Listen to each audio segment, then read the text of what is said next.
Hello folks, it's Chris in Arena Studio Land with another updated new video for you. Today we're going to chat about some of the pet hates that I really cannot stand when I'm working with singers and producing singers in the studio.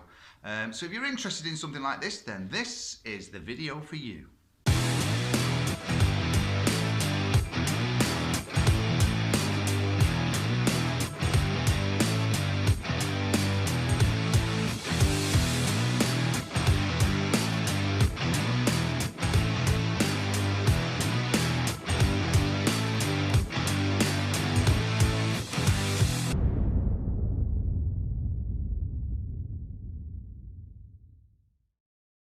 Please give the channel a like and a subscribe, it makes my day, and thanks for sticking around. So some of the pet peeves that drive me crazy when people come into the studio to do some recording. First of all, we'll look at the type of songs, because obviously I run a small label here. It's only a little tiny thing, a little indie label, but it's a great stepping stone for artists to come and check things out and see what the industry is like and give them a little shove in the right direction, and hopefully they go on and become super billion, gazillion airs and pop stars, and it'd be great if they did. But the idea is just to give them a little bit of an insight to how it feels to be on a label and what you've got to do work-wise and all this type of thing. So when a singer comes to me and says, Chris, I want you to look at some of the songs that I've got, I normally pop them in the performance area that we've got in the studio, where we've got a little tiny stage and a nice Mackie PA and a couple of lights, and they jump on there and they sing a couple of songs that are great for them. Now, the song choices that most people go for, in my opinion, don't always give me the best impressions of what your voice is capable of. So most people will always sing a ballad. Now, they always go for a ballad because it gives them the opportunity to power things out. Most ballads start gentle and then build, and you can go up an octave or wherever you need to go to show off all your high ad-libs and what your voice is capable of. And there's nothing wrong with that, but when you see a lot of people doing it, it can become a little bit tiresome. So what I also like people to do, and this is a great tip if you're going to do an audition, you've got to do a couple of songs, make sure that you do your slow song as a big showstopper at the end of your audition, but also sing a fast song, because not all performers can perform a fast song.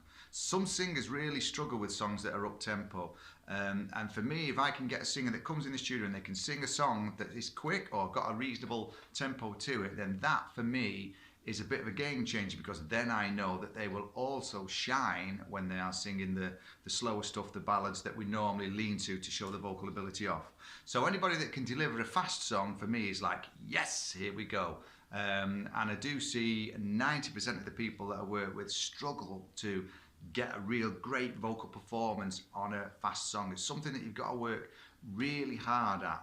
And when I'm talking fast, I'm not something that's you know, like a rap. I'm talking something that's just an up-tempo classic track, say, and save your ballad for a little bit later on and show me what your voice is capable of then. One of the other things that I hate as well is when singers, instead of singing the word I, as in I don't want to cry, they'll go, I don't want to cry. There is no H in front of I, it's I for a reason. We don't want this, I don't want to cry. We don't need anything like that. We don't want an H put in there when it doesn't belong. It doesn't sound good. It sounds karaoke. It sounds really poor and amateurish, and it drives me insane. So drop those H's when they're not supposed to be there. Use the H when it is supposed to be there, but not on high. And hand, I love you so. Things like that. Hand, that's a hand.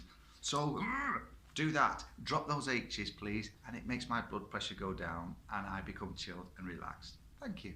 The other thing that I hate is people who use vibrato. Now, if you listen to a lot of modern pop music, there isn't a great deal of vibrato used with sort of pop songs. The reason why, I'm going to let you into secret now, the reason why most producers do not like singers to splash lots of vibrato everywhere is because it creates sometimes a little bit of extra work for us when we're pitch correcting using the old auto-tunes and things like that.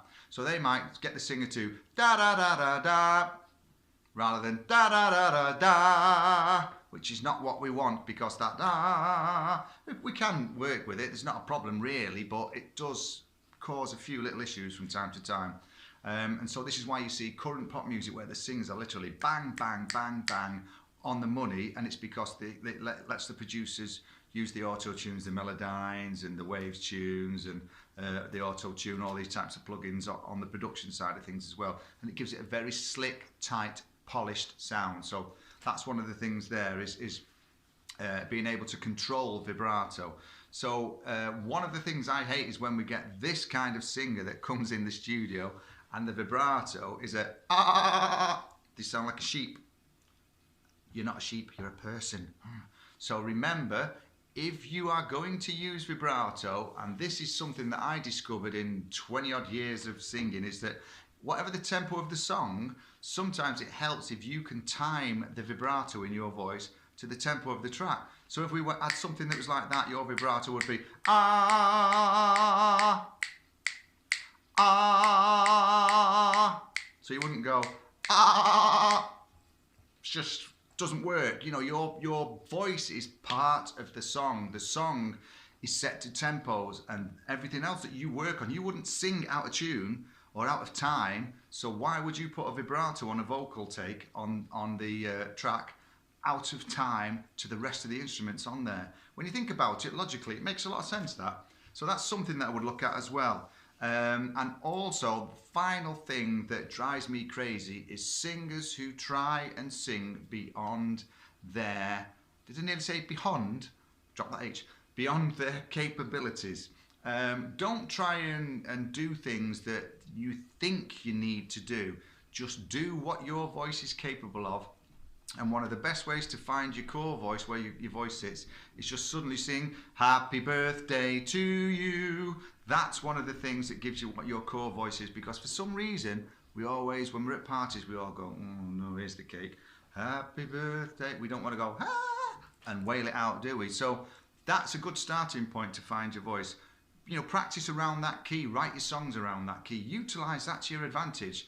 And then that creates your natural voice as a singer, because nobody's got a voice like you. So don't try and emulate somebody else. Don't try and sing like Brian Johnson from AC/DC if it's basically impossible for your vocal cords to create those natural sounds.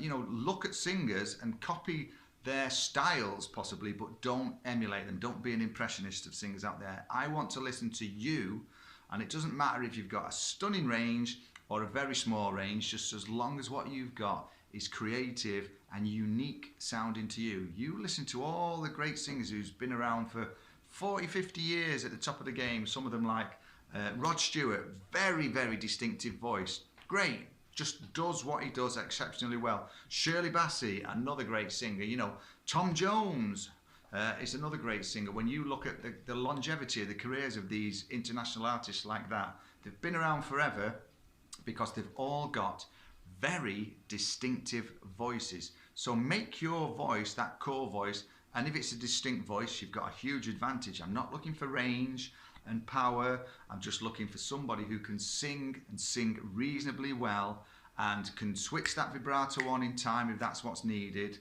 and can just pitch nicely. The rest will come with practice and perseverance. Okay, so those are a few little insights on what drives me crazy when I'm working with singers in the studio. So if you are coming in, please don't do any of those things, otherwise I might just have to walk out and go and sit in a darkened room for a while. Okay, so please give the channel a subscribe. A few little helpful tips there hopefully for you. I will be putting more content on as soon as is possible, but I am mad busy recording an album for a guy, so it's just taking over my life at the moment. So things are getting put on the back burner, I'm afraid, a little bit, but I will be there, so trust me, I'll come back and give you as much as I can. So for me, Chris, thanks for watching. Please subscribe to the channel, and I'll see you soon. Stay safe, stay well, and keep on rocking in the free world.